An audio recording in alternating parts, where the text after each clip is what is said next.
What's going on, gamers? It's Philh here from Beneath the Veil and welcome back to the channel. Vector targeted spells have been a long-standing mechanic in Dota 2 by this point. However, in 7.36, the introduction of Facets gave us 4 new vector targeted spells and gave Puck and Grimstroke a new way to manipulate vector targeting to curve the projectile associated with their spells. We wanted to do a deep dive into how vector targeting functions on a practical level to show other players like myself who don't have an expertise in mathematics or physics just how simple they can be to understand and get behaving how you want them to without getting bogged down with all the algebra associated. When conceptualizing vectors in a simple form, you need to divorce yourself from the concept of direction based on orientation and instead think of direction relative to space itself. For example, north, south, east, and west, or movement along the x and y axis. A vector will help describe overall direction of movement in space, regardless of potential obstacles, and will have an origin and destination point. Arrows are often used to denote vectors, and it's important to note that the arrow's length is referred to as the vector's magnitude, which denotes the total space an effect takes place within. Most vector-targeted spells are actually one or sometimes two straight-line vectors occurring in quick succession. Do take note that the casting of most vector-targeted spells require your unit to face the origin point of the vector as part of the cast, but this isn't always the case. We'll point out exceptions to this rule as we talk through them all. Let's start with movement-based vectors, explain the differentiation with wall vectors, then cover spells which have movement and projectile vectors, and lastly cover off the new projectile vectors. As with everything we do, see the chapter's markers if you'd like to skip through sections you're already aware of the mechanics of those effects. There are 9 total vector cast spells which solely deal with movement of some kind. There's Clink's Scepter Upgrade Burning Army and Gyrocopter's Ultimate Cooldown, which spawn an effect moving along a line, and then other abilities tied to moving units like Bane's new Sleepwalker facet tied to Nightmare, Muerta's Deadshot, Tusk's Scepter Upgrade Walrus Kick, Brewmaster's Void Brawler's Astral Pull ability, Void Spirit's Aether Remnant, the neutral Wildwing Ripper's Hurricane, and Windranger's AoE Gale Force unlocked via Ragnum Shard. With Burning Army and Cooldown, you set the origin point of the effect and then aim the direction of the effect using vectors. The magnitudes of these effects are set as part of the spell, so we'll always cover the same overall amount of space regardless. While Gyro will always turn to face the origin point as part of the cooldown cast, Clink's will only turn if the origin point is set outside of his cast range. Otherwise, the Burning Army can begin spawning behind him without him having to turn. Tusk's Walrus Kick sets an origin point on a unit and then will physically move that unit along the full magnitude of the spell based on the vector of movement you set. Do keep in mind, as a 7.36b, that this spell is now defined as a knockback effect. So Spirit Breaker's Imbalanced Facet as well as Magnus's Innate will both either lengthen or shorten the overall magnitude of this movement. In a similar vein, with Bane's new Sleepwalker Facet, you set the origin point on a unit and then aim the magnitude of the effect using vectors. Although this overall movement isn't impacted in any way via Magnus's Innate or Spirit Breaker's Facet, you can end the effect early with the End Nightmare sub-ability to terminate the effect on a unit only partway along the vector's magnitude. The Void Brawler's Astral Pull ability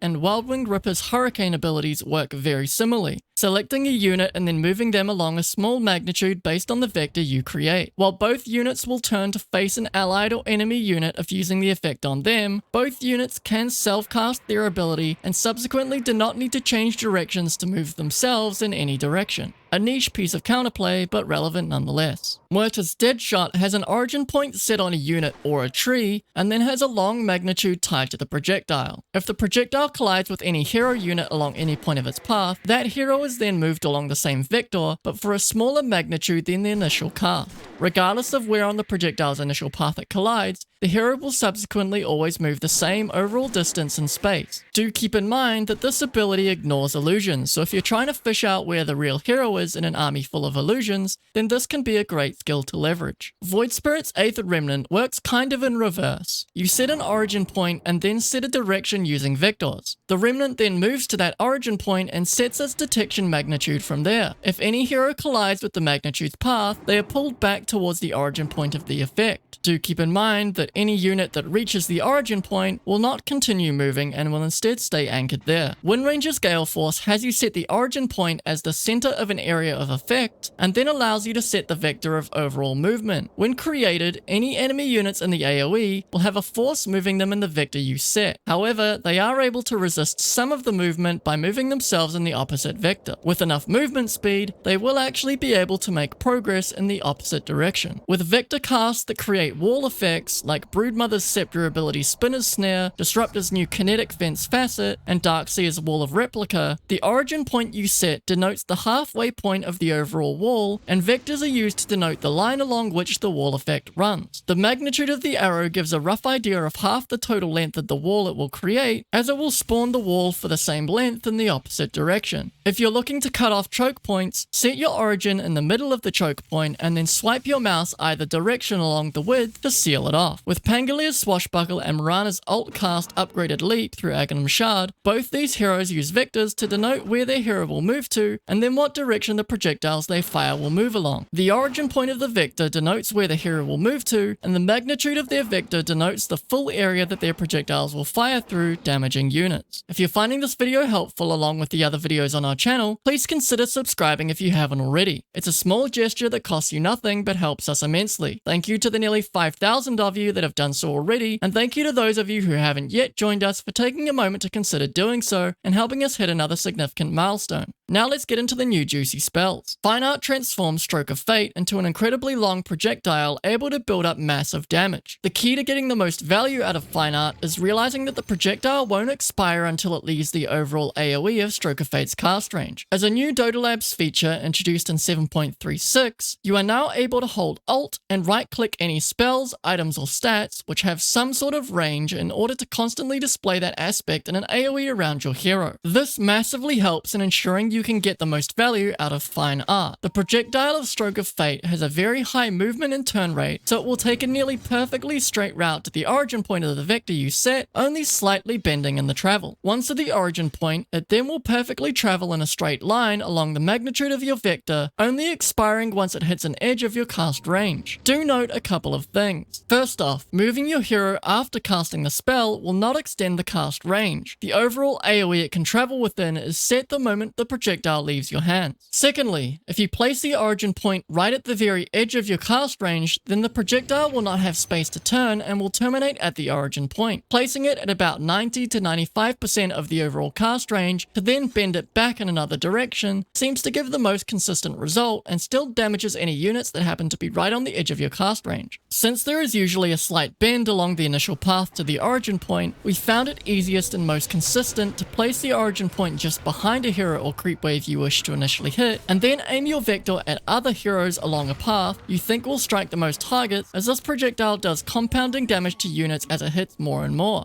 Zach from Z Quixotics has already covered the damage numbers by bending this ability through stacked neutral camps and then hitting heroes, so we'll link to his video in the cards as well as in the description for those who are interested in the numbers. It does get pretty crazy though. Do keep in mind when playing against illusion heroes that bending Fine Art through a bunch of illusions to then hit a fragile support can be a great way to find value in teamfights with the ability that regular Stroke of Fate really gives you. At level 25, you can get a talent to increase the overall area you can paint in, as well as boosting the travel speed by 70%. At level 20, you can get a talent which boosts Stroke of Fate's damage by 75%. Don't forget in the early game that Stroke of Fate also slows, so if you're running away and need to slow down an enemy pursuing you or an ally, cast Stroke of Fate just in front of you and send it straight back into their faces so you don't have to turn to cast the spell and can keep fleeing. Puck's Curveball takes a bit more finesse to get your head around and requires a more nuanced understanding of how vectors affect paths, since Illusory Orb doesn't have anywhere near the same projectile speed and has a much lower turn rate than Stroke of Fate. Due to these aspects, Illusory Orb is much more prone to go off in a weird direction if you don't fully understand how the vectors you set are affecting it. The most important aspect to understand with Curveball is that so long as the origin point is set halfway through Puck's overall cast range or more, the Curveball will always meet the origin point along its path of movement. The final termination point will be relative to the origin point's distance from Puck and what vector was set. Ironically, the most consistent, easy to understand, and useful application of Curveball is having Curveball come straight back to Puck by pointing the vector straight back at you. As you can see, when we set the origin point at full cast range, the orb mostly stays at full cast range or barely starts to come back before expiring. As we bring this origin point back to 75% of our cast range, it makes it back to 25% of the way in front of us. When we set our origin point halfway of our overall cast range in front of us, this now brings the orb to about 50% of our cast range behind us. And then as we reduce this further to 25% of our cast range in front of us, we can see that the orb actually travels our full cast range behind us. This is all due to how Illusory Orb's momentum decreases over distance, so the sooner it starts turning, the more drastic the turn will be, and the further it will travel as a result. This piece of tech is just generally really helpful, as in the past if you wanted to send a illusory orb behind you, Puck would then have to turn 180 degrees in order to cast a spell in that direction. Now Puck players choosing to leverage Curveball can cast illusory orb making it go behind them, turn 90 degrees or stay facing forwards during phase shift, and then choose between jaunting to the orb that is now guaranteed to be going to a safe location, or blink out in the other direction based on how the enemy are responding. Puck is now even more elusive and unpredictable than before. Sending an orb back on yourself is also a really easy way in laning to do what Ember Spirit gets to do in lane by filling up your bottle through curving an orb back on yourself, immediately self-casting a TP to send yourself back to base, and then jaunting to the orb right as it's about to expire so you get a full bottle refill. Puck gets to do this from the moment they have a single point in illusory orb, whereas Ember Spirit has to wait until he has access to his ultimate fire remnants, so it's a very strong piece of utility to leverage. Now let's look at more advanced curveball behavior. For simplicity's sake, we'll display this with Puck facing perfectly along the x-axis or east, depending on how you want to think about it. When we start with setting our vector perfectly along the y-axis or due north, you can see that at full cast range the orb curves down in the opposite direction before eventually meeting with the origin point and expiring. When we move our origin point back to 75% of total cast range but keep the same vector, you can see the orb still meets our origin point but then terminates something just shy of 45%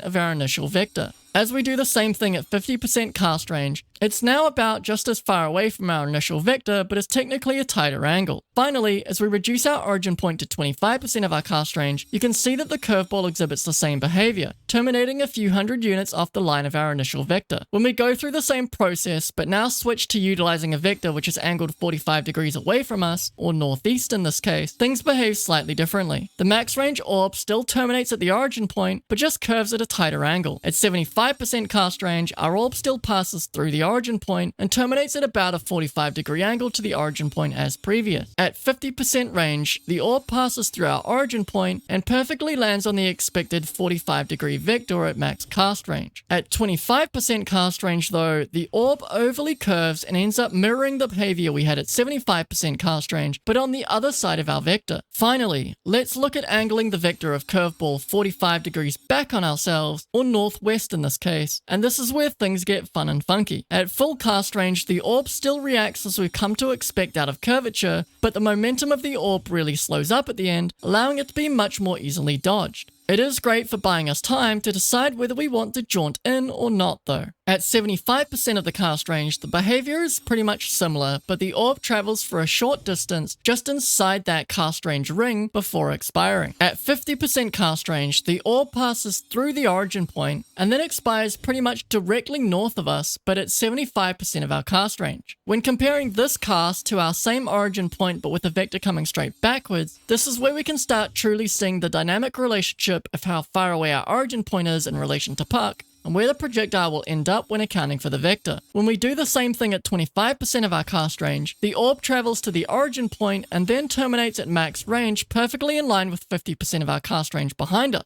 If we wanted to do the same thing but make the orb terminate at max range in line with 75% of our cast range, we need to split that 45 degree angle into 3 in our head, and then go with the third that is closest to our initial angle we were playing with, and our orb goes exactly where we want it to. Pretty nifty, huh? Spend some time in a demo lobby playing around with these new vector casts, and you'll quickly find that once you've got these concepts down, you'll be able to get your orbs going wherever you want them. They're pretty forgiving, so don't worry about casting perfect 90 and 45 degree angle vectors, as you'll still get it in the general vicinity, just maybe not in the exact spot you want it to be. Get a bit weird with it over time, and you'll fine-tune your inherent understanding of these new dynamic spells. We hope this video helped you to fully understand how to utilize vector-based spellcasting in Dota 2. As always, if you have any questions, please leave them in the comments and I or a member of the team will endeavor to get back to you. If you like this video, please make sure to like it, share with a friend, and consider subscribing to the channel if you haven't already. Good luck and happy gaming.